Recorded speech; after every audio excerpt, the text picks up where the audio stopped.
So how is everyone's Wednesday? Okay, so if you are watching the replay, all right, you gotta love Carlos Santana. Okay, so if you are watching the replays, please comment below #replay. That would be amazing. So then this way I know exactly, who's watching, and if I need to help you guys out with some questions or anything like that, we can make it happen. Okay. All right, let's see. All right. So, happy Wednesday. Okay. So, the purpose of this live is to kind of go over some of the things that I'm going to be talking about on the masterclass training for December 10th. So I'm just going to be going over some of those things. Hi, Michelle. And so I'm going to be going over some of those things of what we're going to talk about. The masterclass is December 10th. It's a hands-on training for those of you who can make it.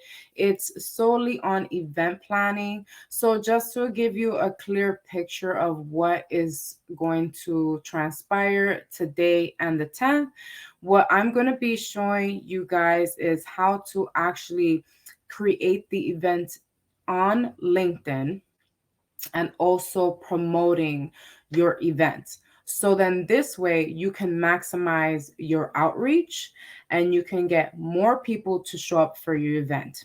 So if you have been following me for a while, then you know that I started implementing workshops into my program and small little mini trainings. So as a result of that, in 2 months, and this is why I think it's so important that people really take, event planning process, as part of their business strategy. So within those 2 months, I was able to create $8,000. Okay. And that is through sales from the event, as well as I picked up some coaching clients. Okay. So it really is beneficial for those that are, in business and that you want to promote your business, and especially on LinkedIn, since it's a B2B platform, it gives you the opportunity to have a much more exposure out there for companies and things like that. Thank you, Lysandra. Appreciate it. Yes, it was, I'll tell you, it was definitely not expected. I wasn't expecting to, have that outcome. I'm glad that I did and I had that experience. My whole goal for the workshops was to help more people in in one setting. And also because I know that, especially when you're just starting a business, maybe not a lot of people are able to invest in your services, right? But not only that, you want people to kind of get a feel of how you coach or how you teach, to make sure that it aligns with the things that they do. Okay. So again, if you are watching this, uh, if you're just watching this in the middle, go ahead and type in #replay so I know that you're watching. Okay. And if you think that this is useful, feel free to share it, like it, leave comments, questions. I'm so open for that.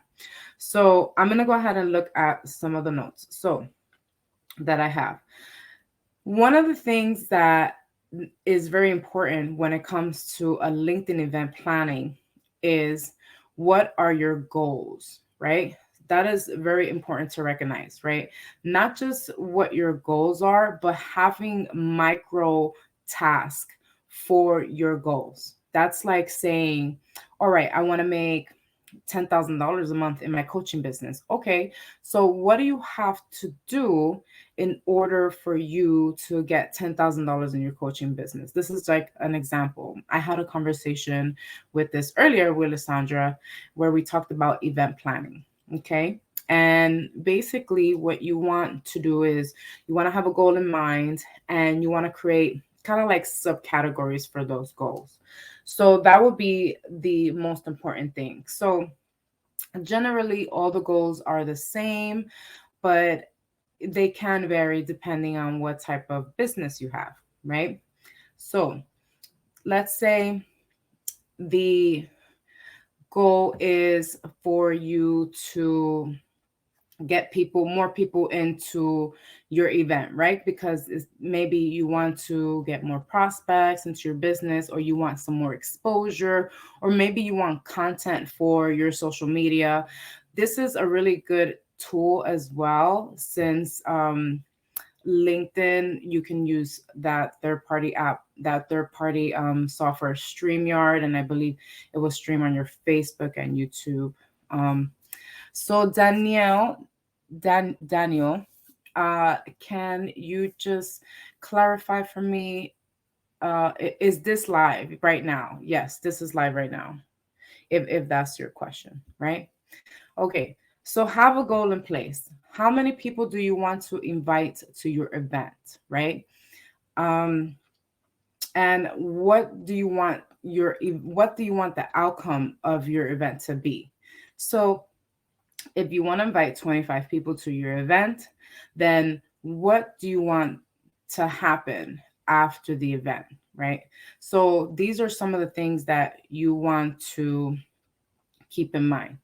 And you also want to be mindful of when you're going to be promoting the event. I typically like to promote my event between 6 to 4 weeks. And I start the process by having everything ready, right? And when I say having everything ready, I mean like having your goals in place, write them down. What do you want your start time to be? What do you want your end time to be? When do you want to host the event? I think that's a question that a lot of people ask, is when they should host the event, right? So for those of you who are listening, when do you think, this is a trivia question, when do you think you should be hosting your event? So if you want to share that with me, you can. StreamYard and LinkedIn is a little delayed sometimes. So the comments, when they come through, I get them delayed. But yeah. So when should you be, or what's the best time to be hosting the event? The best time to be hosting your event is going to be when the majority of your ideal clients are actively online. That's going to be the best time to host it, right? Let's say you're hosting a master class, or a webinar or workshop. You want to be very clear on the details of your event. Then, this way you can give that information or write that information in the detail section, so it provides more clarity to your ideal client. I've seen a lot of events where people have maybe written something short.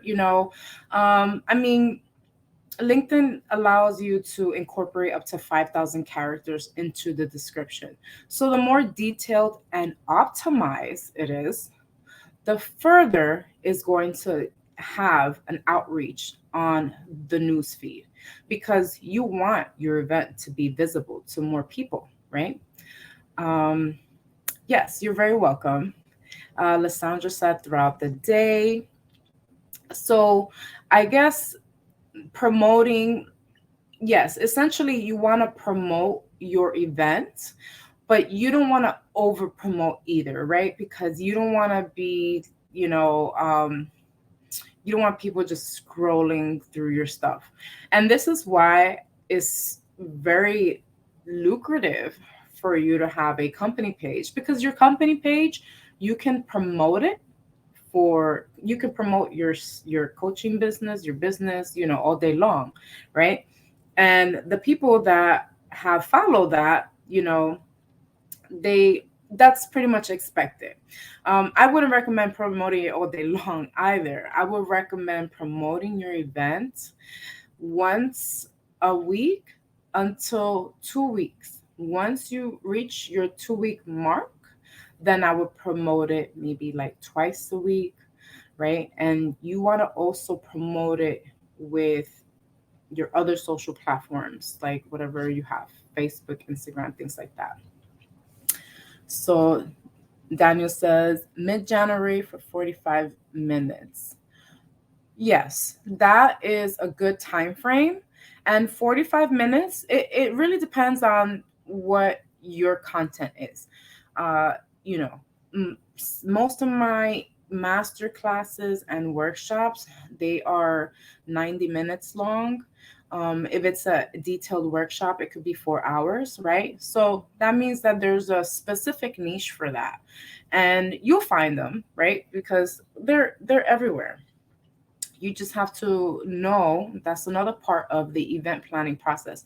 You have to know who you are targeting. So then this way, it gives you a lot more clarity. It gives you a lot more clarity for the curriculum that you're going to be creating for the event, for the way that you're going to host it, for the presentation part, and things like that. Okay.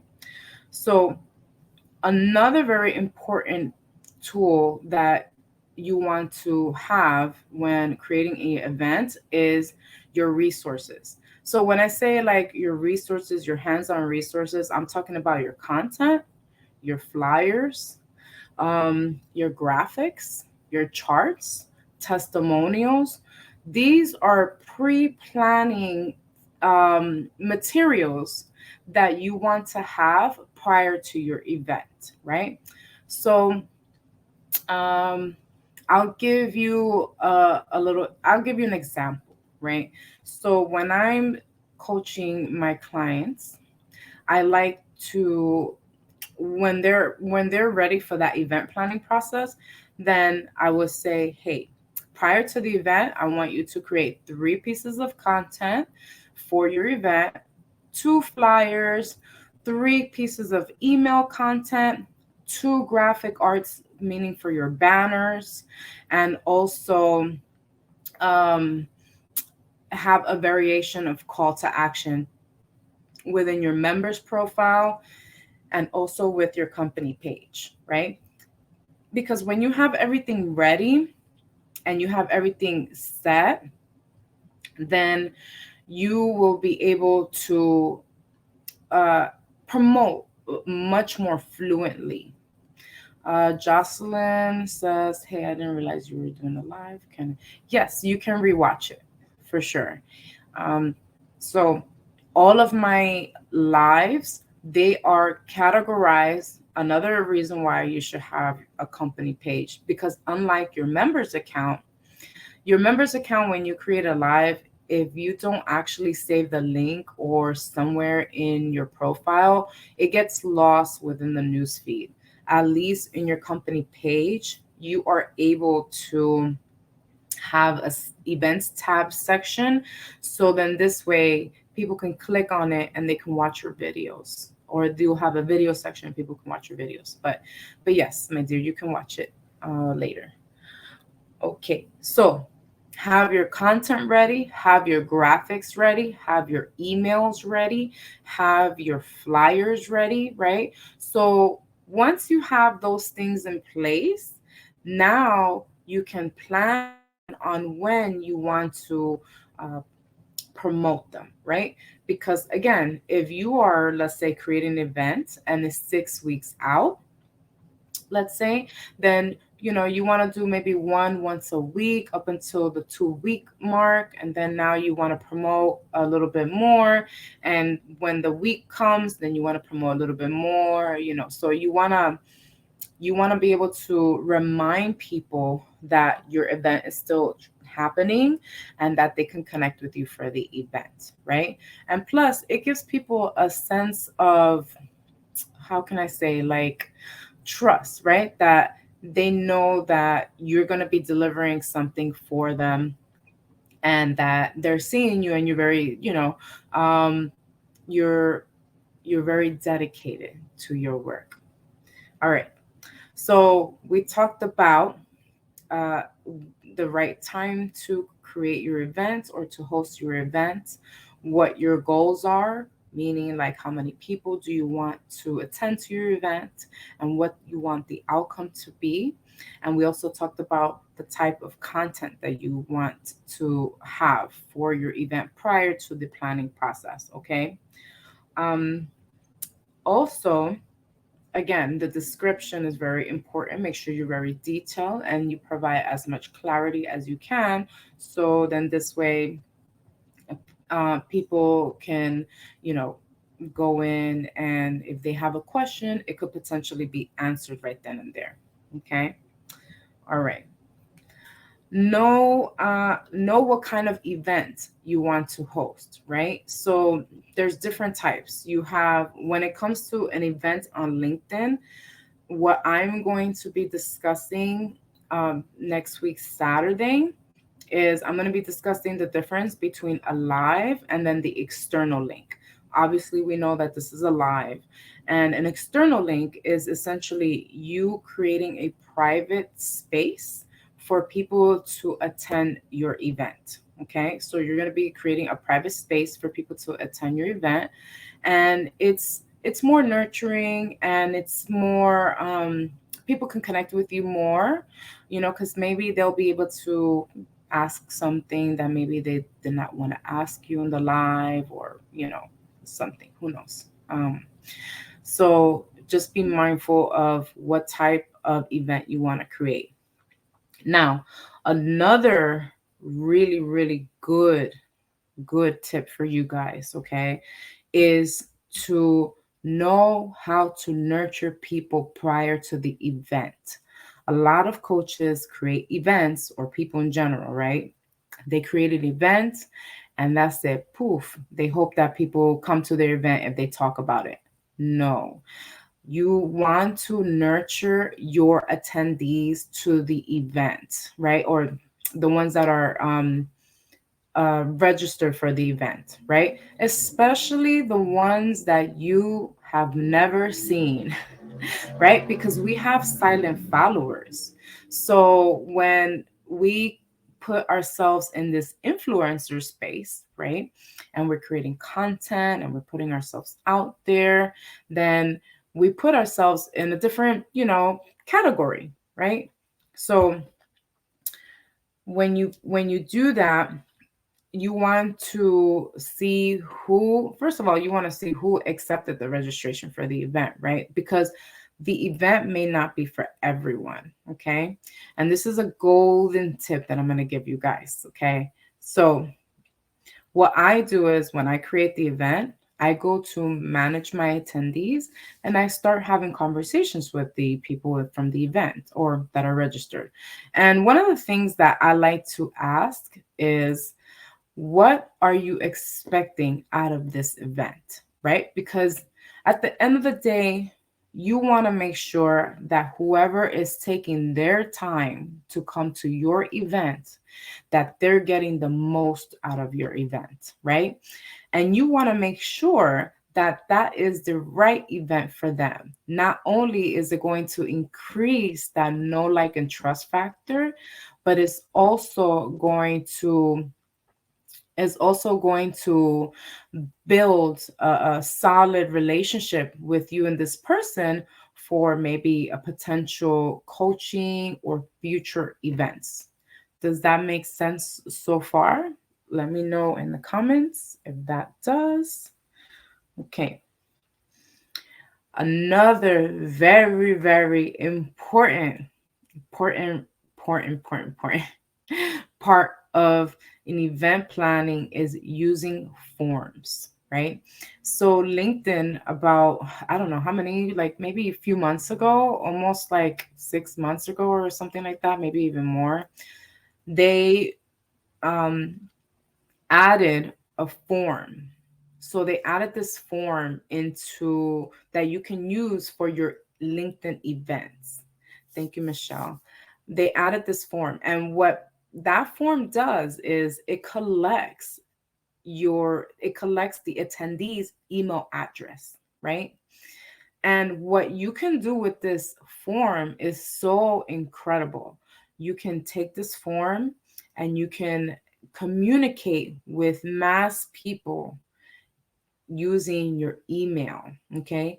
That's one of the things that I'm going to be showing you guys hands on, is how to download the registration form, and also how to upload it, whether you have, I use ConverterKit.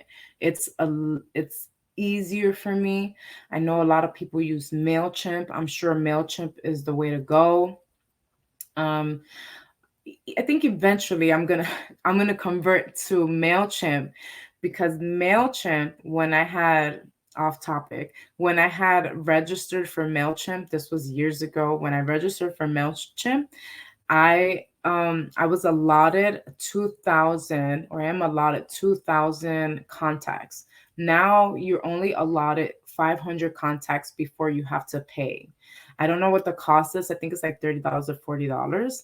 Um, but email, my goodness, email is gold. So if you are not building your email list, then I would encourage you to do that.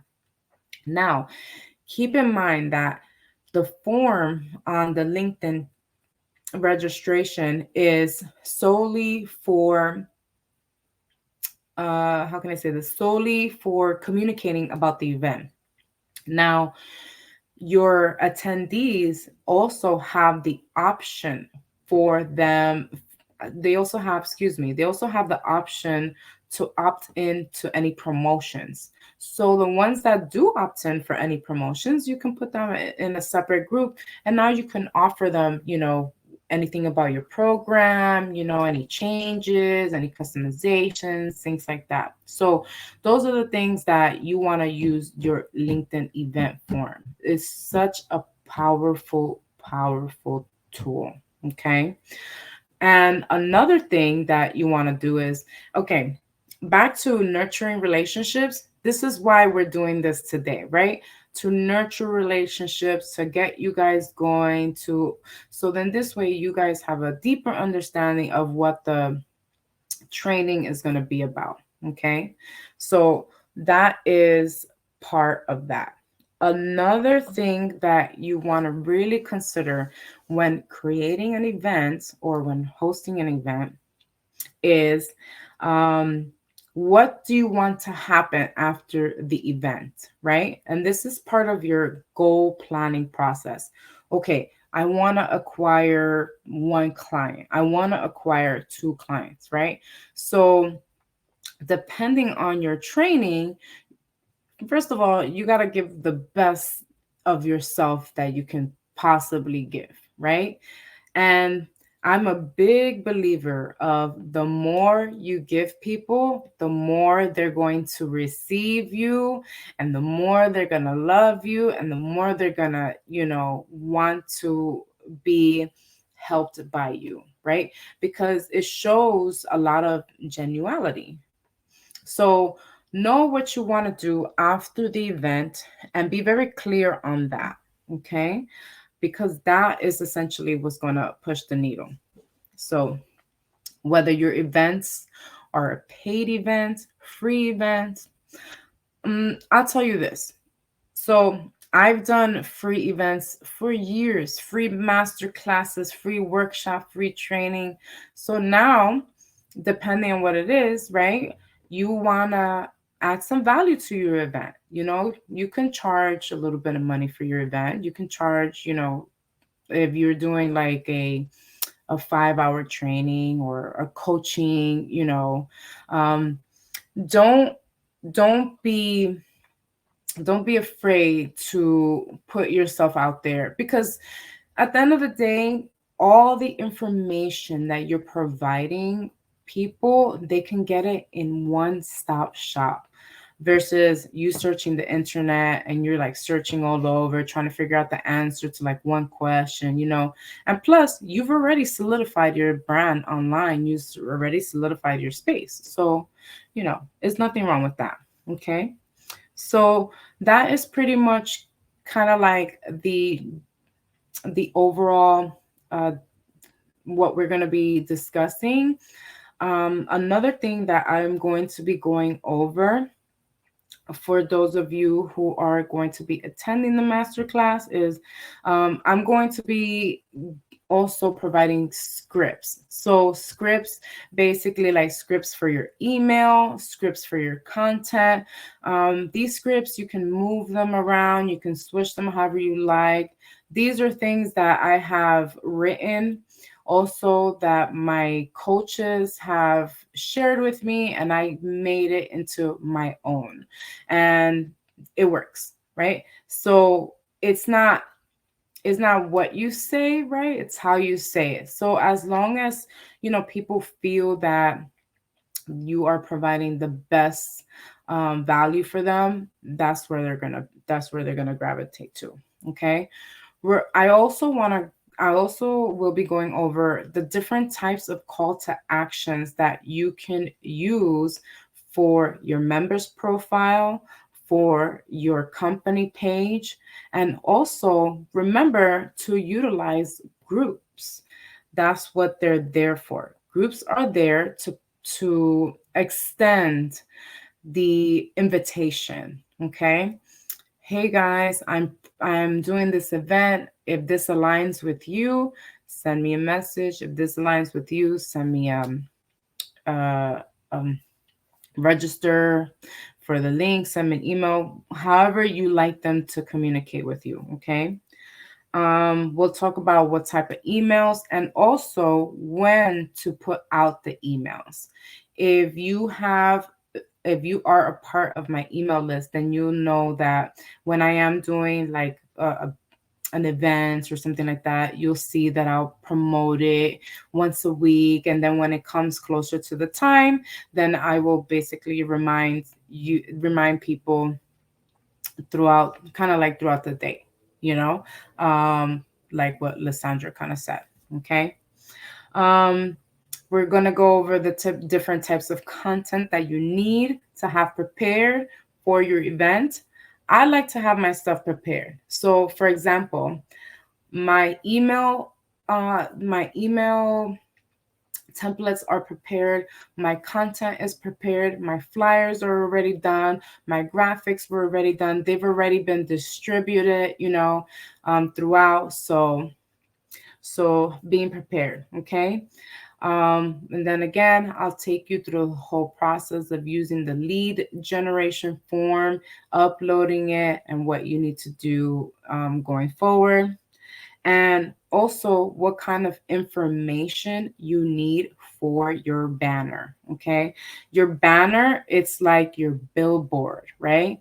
If anyone ever been to the city of Manhattan, you see all these billboards and everybody promoting their stuff, and it just comes on, goes out, comes on. So it's pretty, you know. And remember, people are visual. Not only are people visual, right? But people feel emotions with colors. So make sure you use the colors that you have, you know, for your brand, you know, use your logo colors, you know, use your branding colors. If you don't have that, then I would recommend you finding some time to rebrand and re-strategize, because those colors are going to represent your brand, right? Like, let's say Coca-Cola, they're red, Pepsi, they're red and blue, Nike is white and black, you know. Those colors have meaning, and they have emotions, and that's why people gravitate to those types of brands. Okay. So That was pretty much it for today. I just wanted to kind of just go over some of the things for the event planning. Hopefully, this was helpful. Of course, there's a lot more to the process, okay? But this was kind of like just to get you going. Maybe this is all the information that you needed, to kind of like push the needle, whatever it is. I just want to say thank you so much for being here with me today and for allowing me to share my expertise with you. These are one of the things that I really enjoy doing, and I'm getting better at this whole live thing. So getting better little by little. But thank you so much. And if you have any questions, please feel free to leave them on the comments. Send me a message, whatever it is you need. You guys already know I'm like good for responding back. And again, if you're watching the replay, go ahead and put hashtag replay. So then this way I know you're watching. All right, friends. One last thing for those of you who have registered for this event, you will receive an email from me tomorrow. Um, you're very welcome, Michelle. You will receive an email from me tomorrow, and pretty much we'll take it from there. Okay. Right. Thank you so much, and I'll leave the link to the event just in case as well. Have a beautiful night, my beautiful people. Thank you so much.